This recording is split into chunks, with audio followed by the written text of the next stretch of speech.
Hello बच्चों, कैसे हैं सब। आज हम देखते हैं नया टॉपिक। आज हम नई चीज़ की तरफ बढ़ेंगे फिजिक्स में। इस चैप्टर का लास्ट पॉइंट है, ये समझ लो। चैप्टर जो 1 है, हम यूनिट एंड मेजरमेंट कर रहे हैं। उसमें हम देखेंगे सबसे पहले देखो indirect method for measuring large distances. अब लार्ज डिस्टेंस क्या होती है? हिल होती है, मून है, स्टार है, बहुत दूर दूर की चीज़ें, उनको मेज़र करने के कुछ मेथड देखेंगे हम। ठीक है, तो सबसे पहला मेथड क्या है देखो, triangulation method for the height of an accessible object. हम एक ट्राइंगल मेथड से किसी चीज़ की हाइट निकालेंगे, जो ट्रिग्नोमेट्री हम लोगों ने क्लास 10th में करी होती है। तो मान लो एक ट्राइंगल है ABC, एच हमें हाइट निकालनी है। मान लो ये पेड़ है या हिल है, कुछ भी है। मैं यहाँ पे खड़ा हूँ एक्स डिस्टेंस पर, थीटा एंगल बना रहा है वो हाइट मेरे ऊपर।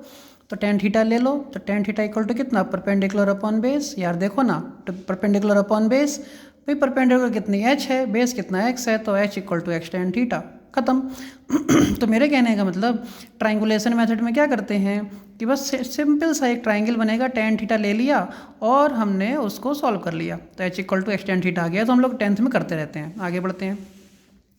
नेक्स्ट है कि triangulation method for the height of an inaccessible object. कैसा? Inaccessible object. अब हमारे पास एक इनएक्सेसिबल ऑब्जेक्ट है, मतलब हम किसी हाइट को एक पोजीशन से देख रहे हैं डी से, फिर उसी को आकर हम देख रहे हैं सी से। एक पोजीशन से नहीं देख रहे हैं, दो अलग अलग पोजीशन से देख रहे हैं। एक बार डी से देख रहे हैं, एक बार सी से देख रहे हैं। तो एक बार जब डी से देखा तो उस वाली हाइट ने हमारे ऊपर कितना एंगल बनाया? थीटा 2। जब उसी को सी से देखा तो हाइट ने कितना एंगल बनाया? थीटा 1। जब मैं सी पर हूँ तो बी से यहाँ तक की डिस्टेंस कितनी है? एक्स है। जब मैं डी पर हूँ तो सी से लेकर डी तक की डिस्टेंस में पीछे हट गया, कितनी पीछे हट गया? डी। तो पूछ रहे हैं एच बताओ। तो क्या पूछ रहे हैं? एच बताओ। अब एच बताने का क्या मतलब है देखो, तो सबसे पहले ने ट्राइंगल क्या लिया? ABC। देखो मेरे बच्चों, ABC ट्राइंगल में कॉट थीटा 1 ले लो जरा एक बार। कॉट थीटा, कॉट क्या होता है? परपेंडिकुलर अपॉन बेस होता है कि बेस अपॉन परपेंडिकुलर होता है? कॉट होता है बेस अपॉन परपेंडिकुलर। तो देखो क्या लिखा? H upon x upon H. इसी तरीके से कॉट थीटा 2 ले लो। तो कॉट थीटा 2 इक्वल टू कितना? ये पूरा बेस हो गया इस बार। तो देखो मेरे बच्चों, ये पूरा बेस हो गया, ये पूरा बेस अपॉन परपेंडिकुलर, तो D plus x upon H. तो कॉट थीटा 2 में से कॉट थीटा 1 को माइनस कर दिया मैंने, तो D plus H X upon H minus X upon H हो गया। तो cot theta 2 minus cot theta 1 equal to, जब एलसीएम लेंगे तो एक्स और एक्स कट जाएगा, तो डी अपॉन एच। मुझे किस चीज़ की ज़रूरत थी? एच निकालना था। तो एच इक्वल टू कितना हो गया? D upon cot theta 2 minus cot theta 1। तो जो दो मेथड तुमने कौन कौन से सीखे? सबसे पहला मेथड सीखा triangulation method for the height of an accessible object, और दूसरा मेथड कौन सा सीखा? Triangulation method of for the height of an inaccessible object. ठीक है, आगे बढ़ते हैं। अब देखो पैरेलैक्स, देखो क्या होता है। नेक्स्ट टॉपिक है पैरेलैक्स। देखो मेरे बेटा, पैरेलैक्स का मतलब होता है, तुम लोग जानते होगे, जरा एक बार, अब जब मैं बोल रहा हूँ तो अपनी लेफ्ट वाली आंख को बंद करो और सामने किसी चीज़ को देखो। अपने हाथ में पेन ले लो यार, अपने हाथ में पेन लेकर, पेन, और एक लेफ्ट वाली आंख को बंद करो, राइट वाली से देखो, और फिर लेफ्ट वाली को खोल के राइट वाली से देखो। फिर एक बार ऐसी बार बार करो, left right left right left right करोगे जब, तो देखोगे जो पेन सामने दिख रहा है वो पेन अपनी पोजीशन बदल रहा है बार बार। तो पोजीशन बार बार चेंज हो जा रहा है, तो इसी को कहते हैं पैरेलैक्स। तो parallax is the apparent shift, मतलब एक तरीके का एपरेंट शिफ्टिंग है, इधर उधर हटना है, in the position of an object with respect to another, with respect to another when we shift our eye side view. Side wise, जब हम आई साइड वाइज हम अपने अपने आप को शिफ्ट करते हैं, एक बार लेफ्ट से देखा, एक बार राइट से देखा, लेफ्ट से देखा, राइट से देखा, तो उसकी जो पोजीशन में बार बार अंतर आता है उसी को हम पैरेलैक्स कहते हैं। तो देखो जैसे ये रहा, मान लो कोई ऑब्जेक्ट यहाँ पर है ओ, मान लो कोई ऑब्जेक्ट यहाँ है ओ। इस ऑब्जेक्ट को मैंने एक बार लेफ्ट आई से देखा, एक बार राइट आई से देखा, तो लेफ्ट आई और राइट आई के बीच की डिस्टेंस कितनी है? बी। अरे दोनों आँखों के बीच की डिस्टेंस कितनी है? बी है। दोनों आँखों के बीच की डिस्टेंस कितनी है? बी है। दोनों आँखों ने उस ऑब्जेक्ट पे कितना एंगल बनाया? थीटा। दोनों आँखों ने उस ऑब्जेक्ट पे कितना एंगल बनाया? थीटा। एक आँख से लेकर उस ऑब्जेक्ट तक की दूरी कितनी है? दूसरी आँख से लेकर भी उस ऑब्जेक्ट तक की दूरी कितनी है? क्लियर? तो जो थीटा एंगल बनता है उस थीटा एंगल का नाम होता है पैरेलैक्स और पैरेलैक्टिक एंगल, याद रखना। तो पैरेलैक्स किसे कहते हैं? पैरेलैक्स वो चीज़ होती है जब हम अपनी आँख को साइड वाइज चेंज करते जाएं बार बार, तो जो शिफ्टिंग हो ऑब्जेक्ट में उसको हम पैरेलैक्स कहते हैं, बार बार ऑब्जेक्ट का हटना। और जो थीटा एंगल दोनों आँख बनाते हैं किसी ऑब्जेक्ट पर उसको कहते हैं पैरेलैक्स और पैरेलैक्टिक एंगल। ठीक है, देखो अब इसी तरीके का एक मेथड यूज करते हैं हम क्या पता करने को, डिस्टेंस ऑफ मून और एनी प्लैनेट। किसी मून की डिस्टेंस निकालेंगे और किसी प्लैनेट की डिस्टेंस निकालेंगे। किसी मून की मतलब मून किसी क्या है, मून एक ही है यार, तो मून की डिस्टेंस निकालेंगे और प्लैनेट की डिस्टेंस निकालेंगे। कहाँ से? अर्थ के रिस्पेक्ट में। सोचो, तो मान लो ये अर्थ है, देखो ये क्या है, अर्थ है। इस अर्थ पे मैंने कोई दो पॉइंट ले लिए, एक पॉइंट ए ले लिया, एक पॉइंट बी ले लिया। ये कोई प्लैनेट है, मुझे इसकी डिस्टेंस पता करनी है, मुझे इसकी डिस्टेंस पता करनी है, इस प्लैनेट की डिस्टेंस पता करनी है। अब जब मुझे इस प्लैनेट की डिस्टेंस पता करनी है तो मान लो वो डिस्टेंस है एस, मान लो वो डिस्टेंस कितनी है, एस है। क्लियर हो गई बात? अब अगर बात आती है कि डिस्टेंस जो कितनी है, एस है, हम जानते हैं ना angle equal to arc upon radius होता है। मान लो डिस्टेंस एस है, तो सोच के देखो, मैंने जब ए पॉइंट पे खड़े होकर इस प्लैनेट को देखा तो मैंने किसी चीज़ के रिस्पेक्ट में एक बात कर ली। मैंने यहाँ पे कोई दूसरा एक सोर्स ले लिया जो फिक्स है, बहुत दूर है, इतनी दूर है कि मैं कितना कहाँ भी चला जाऊँ लेकिन उसके रिस्पेक्ट में मेरा एंगल चेंज नहीं होगा।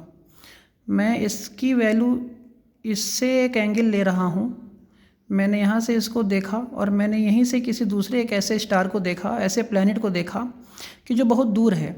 मतलब अगर मैं ये पोजीशन चेंज भी कर दूँ तो ये जो होता है इसकी पोजीशन की वजह से मेरे ऊपर कोई इफेक्ट नहीं पड़ता। तो मान लो इसमें और इसके बीच का एंगल कितना, φ1। मैं दूसरी जगह आ गया, अर्थ की दूसरी जगह आ गया। फिर मैंने देखा क्या, यहाँ से इसको देखा और यहाँ से उसी प्लैनेट को देखा, तो नया एंगल कितना बना, φ2, नया एंगल φ2 बना। तो हम जानते हैं एंगल इक्वल टू क्या होता है, arc upon radius. Angle equal to arc upon radius. तो आर्क कितनी, ये आर्क ए बी है, ये आर्क ए बी है। अब बहुत ज़्यादा दूरी के लिए लाइन कैसी मानूंगा मैं, स्ट्रेट, इसको मैंने बी मान लिया। अगर ये आर्क हो गया तो यहाँ से यहाँ तक की ये डिस्टेंस क्या हो गई, रेडियस हो गई। अगर ये डिस्टेंस रेडियस हो गई तो इस पूरी डिस्टेंस को भी मैंने रेडियस मान लिया, तो बी अपॉन एस हो गया। तो S equal to B upon theta. इसका मतलब ये डिस्टेंस जो तुमने निकाली, ये वाली डिस्टेंस, ये डिस्टेंस तुम ये भी कह सकते हो कि ये डिस्टेंस ये भी है और ये डिस्टेंस ये है। डिस्टेंस सब सेम होंगी और ये डिस्टेंस यहाँ से भी है, इस आर्क से भी डिस्टेंस ऐसे है। तो आर्क अपॉन रेडियस, तो कितना हुआ, रेडियस इक्वल टू कितना हुआ, ये arc upon angle, where theta is the φ1 plus φ2। इन दोनों के टोटल एंगल को मैंने क्या ले लिया, φ1 प्लस φ2। इस थीटा की जगह तुम φ1 प्लस φ2 भी रख सकते हो। तो इससे हमने क्या निकाल लिया, किसी भी मून या प्लैनेट की डिस्टेंस निकाल ली किसी दूसरे के रिस्पेक्ट में। आगे बढ़ते हैं। अब देखो क्या है, distance of A near by star by A parallax method. हमें इस बार किसी स्टार की डिस्टेंस निकालनी है। मान लो ये, अब स्टार की डिस्टेंस निकालनी है, उसमें अब किसकी डिस्टेंस निकालनी थी, मून और प्लैनेट की। याद रखना, जब हम किसी मून या प्लैनेट की डिस्टेंस निकालेंगे तो हम अर्थ पे एक जगह से दूसरी जगह मूव करेंगे। हम अर्थ को छोड़कर नहीं जा रहे हैं कहीं, हम अर्थ पे ही हैं, ठीक है, अर्थ की बात की जाती है। लेकिन जब हम किसी स्टार की डिस्टेंस निकालते हैं पैरेलैक्स मेथड से, तो याद रखो क्या करते हैं, देखना ध्यान से। देखो भाई, यहाँ पे क्या हो गया, सन, ये है सन। सन के चारों तरफ कौन घूमता है, अर्थ। हम लोग किस पे हैं, अर्थ पे हैं। ये सन, ये कौन, अर्थ। ये अर्थ घूम रही है घूम के यहाँ आई, फिर घूमते घूमते यहाँ आई, घूमते आई, कौन आई, अर्थ आई। हम कहाँ पर हैं, अर्थ पे। हम अर्थ से उस स्टार को देख रहे हैं। ये एन कौन है, स्टार। अर्थ से उस स्टार को देख रहे हैं। पिछले वाले डायग्राम में, इस डायग्राम में सिर्फ एक अंतर है, उसमें अर्थ को ही बड़ा सा मान लिया था, उस पर एक जगह से दूसरी जगह जा रहे थे। इस वाले डायग्राम में क्या है कि सन के चारों तरफ अर्थ घूम रही है और उस अर्थ पे ही हम हैं, और अर्थ के घूमने की वजह से पोजीशन चेंज हो गई। अर्थ यहाँ से यहाँ पहुँच गई। तो अर्थ जब ए पर थी तो उसने इस स्टार और एक फिक्स्ड स्टार जो कि बहुत दूर है उससे एंगल कितना बनाया, φ1। अर्थ 6 महीने बाद जब यहाँ पहुँच गई, तब यहाँ दूसरी जगह पहुँच गई डायमेट्रिक एंड पर, तो उसने उस स्टार और उस फिक्स्ड पॉइंट, मतलब फिक्स स्टार से, ये फिक्स है, ये फिक्स है, ये भी फिक्स है, ये भी फिक्स है, ये भी फिक्स है, ये बहुत दूर हैं, उनसे एंगल कितना बनाया, θ2। तो बताओ, जब ये θ1 तो ये भी θ1, ये θ2 तो ये भी θ2। तो ऐसी सिचुएशन में थीटा इक्वल टू कितना, θ1 प्लस θ2, ये पूरा एंगल कितना ले लेंगे हम, θ1 + θ2 ले लिया। तो theta equal to arc upon radius, तो थीटा इक्वल टू आर्क कितना ए बी, यहाँ से लेकर यहाँ तक आर्क ए बी, और रेडियस कितनी, डिस्टेंस यहाँ से लेकर यहाँ तक, ये डिस्टेंस मान लो, ये तुम डिस्टेंस मान लो डी, तो A B upon D, D निकालना था, D equal to A B upon theta. ठीक है, फिर क्या कहने का क्या मतलब है, the parallax method is useful for measuring distances of the stars which are less than 100 light year away from the earth। जो पैरेलैक्स मेथड होता है वो उन स्टार्स की दूरी निकालने के काम आता है जिनकी दूरी लगभग 100 लाइट ईयर हो। कितनी हो दूरी, लगभग 100 लाइट ईयर हो। क्लियर हो गई बात, कितने डिस्टेंस हो, 100 लाइट ईयर। तो parallax method is useful for measuring distances of the star which are less than 100 light year. उन स्टार्स की डिस्टेंस निकालने के काम आता है जो 100 लाइट ईयर से कम होती हैं। समझ गए, अर्थ थी ए पर, अर्थ पहुंची बी पर। जब अर्थ थी ए पर तो स्टार को देखा तो एंगल बनाया फिक्स्ड वाले से θ1। जब अर्थ पहुंची बी पर तो स्टार को देखा तो फिक्स्ड वाले से एंगल बनाया θ2। ये θ1 तो ये θ1, ये θ2 तो इधर वाला भी θ2। अल्टरनेट इंटीरियर दोनों मिलाकर theta, angle equal to arc upon radius, इसलिए angle equal to arc upon radius. खत्म कहानी, तुम सीख गए। आगे बढ़ते हैं। एक हेडिंग आया इन्फीरियर प्लैनेट किसे कहते हैं, फिर आएगा इन्फीरियर प्लैनेट, वो छोड़ो, ये कुछ नहीं है, काटो इसे। ये देखो बेटा, इन्फीरियर प्लैनेट किसे कहते हैं, ये तो तुम लोगों ने ज्योग्राफी में चाहे कहीं पढ़ भी रखा होगा 8वें 9वें में। इन्फीरियर प्लैनेट का मतलब होता है the planets which are closer to the sun than the earth. Sun से अर्थ की दूरी से कम दूरी पर जो प्लैनेट होते हैं उनको इन्फीरियर कहते हैं। सन से अर्थ की दूरी से कम दूरी पर जो प्लैनेट होते हैं उनको इन्फीरियर कहते हैं। जैसे वीनस और मरकरी।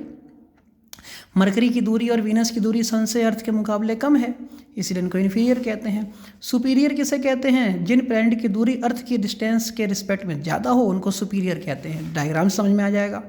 देखो बेटा, जो एस है, एस क्या है यहाँ पर, सन। ये क्या है, अर्थ।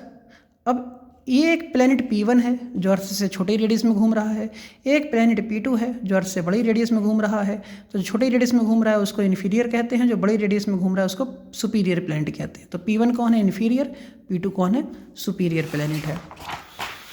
चलो नेक्स्ट हेडिंग देखते हैं। Determining the distance of N inferior planet, Copernicus method. Most important, most important. कैसे इम्पोर्टेंट है भैया, कोपरनिकस मेथड से मेरे बच्चों कोपरनिकस मेथड से हम पता करेंगे आज इन्फीरियर प्लैनेट की डिस्टेंस। किसकी डिस्टेंस, इन्फीरियर प्लैनेट की डिस्टेंस। डायग्राम देखो, मान लो बेटा ये सन है, सन से एक रेडियस में घूमने वाला प्लैनेट है, ये प्लैनेट है, अंदर घूम रहा है। ये अर्थ है, अर्थ से छोटी रेडियस में घूम रहा है, तो ये इन्फीरियर प्लैनेट हुआ। कौन सा प्लैनेट हुआ, इन्फीरियर। बाहर घूम रही है तो अर्थ हुआ, अगर इसके बाहर कोई प्लैनेट होता तो वो सुपीरियर हो जाता। तो मान लो सन से लेकर प्लैनेट तक की डिस्टेंस आरपीएस, पी का मतलब प्लैनेट, एस का मतलब sun. Distance of planet to the sun, ये अर्थ है। अर्थ से सन तक की डिस्टेंस कितनी, RES, ई का मतलब अर्थ, एस का मतलब सन। तो distance of earth from sun. Planet और अर्थ के बीच की दूरी RPE, आर का मतलब distance, P planet, E earth. Distance of planet and earth. Distance between planet and earth RPE। Distance of planet between sun RPS। Distance of earth between sun RES। अगर मान लो मैंने अर्थ पे खड़ा हूँ, मैं एक बार सूरज को देख रहा हूँ, मतलब सन को देख रहा हूँ, और एक बार प्लैनेट को देख रहा हूँ, तो मेरे आँखों के एलोंगेशन कितना आ रहा है, E। मेरा आँखों का एलोंगेशन कितना आ रहा है, ई मतलब हमने अपने आँखों को घुमाना कितना पड़ा। एक बार सन को देखो, एक बार प्लैनेट को देखो, तो आँखों को घुमाना कितना पड़ा, ई। इसी को एलोंगेशन कहते हैं, एलोंगेशन ऑफ प्लैनेट लिखा है मैंने। देखो बेटा, तो ये क्या क्या चीज़ है समझो। सबसे पहले तो RPS क्या, distance of planet from sun. RPE distance of planet from earth. RES distance of earth from sun. ई क्या है, प्लैनेट्स एलोंगेशन। इस वाले डायग्राम में, इस डायग्राम में अगर मैं यहाँ पे साइन ई ले लूँ, क्योंकि ये हिस्सा तो 90 डिग्री हो जाएगा, ये हिस्सा 90 डिग्री हो जाएगा, ये 90 हो गया, तो ये एंगल के सामने ये वाली लाइन परपेंडिकुलर, एंगल के सामने ये लाइन परपेंडिकुलर, एंगल के साथ ये वाली बेस, एंगल के साथ ये हाइपो। तो मैंने इसमें साइन ई ले लिया। तो साइन ई इक्वल टू कितना, are P S upon R E, are P S upon, इसको काटो, आर ई एस। देखो साइन ई का मतलब क्या होता है, परपेंडिकुलर अपॉन हाइपो, तो R P S upon are E S ये रहा, are P S upon are E S. मुझे चाहिए क्या चीज़ था, मुझे चाहिए था आर पी एस, मुझे इसकी दूरी चाहिए थी प्लेनेटाइजेशन की, तो R P S equal to sine E into R E S, R E S. और आर ई एस क्या होता है, 1 AU astronomical unit. E S क्या होता है देखो ई एस का मतलब क्या था, अर्थ से सन की दूरी, अर्थ से सन की दूरी को हम क्या कहते हैं, AU, तो एस्ट्रोनॉमिकल यूनिट। कोई तुमसे पूछे कि 1 एस्ट्रोनॉमिकल यूनिट कितना होता है, तो कहोगे 14 करोड़, 14 करोड़ किलोमीटर दूर होता है 1 AU। कोई तुमसे पूछे AU की फुल फॉर्म, तो कहोगे AU का मतलब एस्ट्रोनॉमिकल यूनिट। होती क्या है, distance of earth from sun, distance of earth from sun, इसी को हम क्या कहते हैं, AU कहते हैं। तो हम लोगों ने सबसे पहले आज पढ़ा टॉपिक कौन सा पढ़ा, indirect method for measuring large distance, इसमें ट्राइंगल लेते थे, सॉल्व कर देते थे tan थीटा लेके। दूसरा हम लोगों ने क्या पढ़ा, triangulation method for the height of an inaccessible object. एक बार cot थीटा 1 cot थीटा लिया, उससे हम h निकाल लेते थे। फिर हम लोगों ने क्या देखा, पैरेलैक्स देखा, किसी चीज़ की शिफ्टिंग आँख को साइड वाइज चेंज करके देखने पर जो शिफ्टिंग होती है उसको हम पैरेलैक्स बोल देते हैं। ऑब्जेक्ट तो वही है लेकिन दिख अलग अलग जगह रहा है, और जो थीटा एंगल बनता है उसको हम पैरेलैक्स एंगल या पैरेलैक्टिक एंगल कहते हैं। डिस्टेंस ऑफ मून और एनी प्लैनेट, किसी प्लैनेट को देखो अर्थ पे खड़े होके, किसी मून को देखो अर्थ पे खड़े होके। तो अर्थ पे खड़े होकर देख रहे हैं जब मून को देख रहे हैं, लेकिन मून की जगह मेरे बच्चों अगर ये स्टार हो जाता तो तुम कहाँ खड़े होकर देखते तो अर्थ से ही, लेकिन सूरज के चारों तरफ घूमते घूमते। ठीक है, तो एंगल इक्वल टू कितना होता है, आर्क अपॉन रेडियस। भैया एंगल पूरा कितना, angle theta, theta equal to कितना, आर्क कितना बी, रेडियस कितनी एस, इसलिए theta equal to B upon S. Now we are going to find out S equal to B upon theta मेरे बच्चों। सही है। उसके बाद हम लोगों ने क्या देखा, वही distance of star from the earth. ठीक है, तो भाई स्टार ले लो, तो इस बार सन घूमने लगा, सन की चारों तरफ घूमने लगा कौन, अर्थ। एक बार अर्थ जब यहाँ पहुँची तो यहाँ से यहाँ तक के बीच का एंगल थीटा 1, अर्थ 6 महीने बाद यहाँ पहुँची तो फिक्स स्टार से लेकर इस स्टार तक के बीच का एंगल थीटा 2, तो ये theta 1 plus theta 2 angle equal to arc A B upon D. तो भैया angle equal to arc upon D, radius A B upon D निकालना था, तो D equal to A B upon theta. Parallax जो method होता है उससे हम 100 लाइट ईयर से कम दूरियां मेजर कर पाते हैं। फिर इन्फीरियर प्लैनेट सीखा, इन्फीरियर प्लैनेट जो अर्थ की रेडियस से कम रेडियस की हो ऐसे प्लैनेट। सुपीरियर प्लैनेट जो अर्थ की रेडियस से ज़्यादा रेडियस की हो तो उसको सुपीरियर प्लैनेट। डायग्राम से मैंने आपको ये समझा ही दिया। उसके बाद हम लोगों ने क्या देखा, कोपरनिकस मेथड से इन्फीरियर प्लैनेट की डिस्टेंस निकालना, ये इंपॉर्टेंट था। ये सन से लेकर प्लैनेट की दूरी, प्लैनेट अंदर अंदर घूम रहा है, अर्थ से छोटी दूरी पर घूम रहा है, इसलिए इन्फीरियर प्लैनेट है। दिमाग तेज चलाओ, कैसे आराम से सीख रहे हो सब। अर्थ से छोटी रेडियस पे घूम रहा है इसलिए इन्फीरियर प्लैनेट है, इन्फीरियर है तो वहाँ सन से लेकर प्लैनेट की दूरी कितनी, RPS। अर्थ से लेकर सन की दूरी कितनी, RES। प्लैनेट से लेकर अर्थ तक की दूरी कितनी, RPE। भैया RPE, PE, PS, ES। ई लगा दो, ई क्या है, एलोंगेशन है, आँख को कितना घुमाना पड़ा सन से लेकर प्लैनेट तक जाने में। तो बस sine theta equal to perpendicular upon hypo, perpendicular निकालना था, RPS equal to sine into hypo, और हाइपो कितना है, अर्थ से लेकर सन तक की दूरी, उसको कहते हैं AU, इसलिए 1 AU equal to distance of earth from the sun. ठीक है, इतना हम लोगों ने सीख लिया। अब हम लोग आगे बढ़ेंगे बाद में, पहले इस चीज़ को आप नोट कर लेंगे। ठीक है, अपने नोट्स इसको तैयार करते रहें बहुत ही ज़्यादा अच्छे से। ओके बेटा, थैंक यू।